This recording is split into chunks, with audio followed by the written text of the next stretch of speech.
que tous à cause de la foi, ils ont confirmé pour le samedi 20 au dimanche 21 juillet 2024.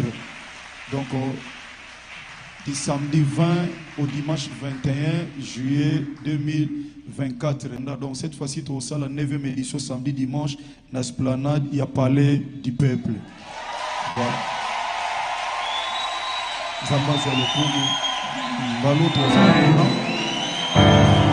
Chaque date, tous à la kuna le 27, tous à le 27, dans le 28.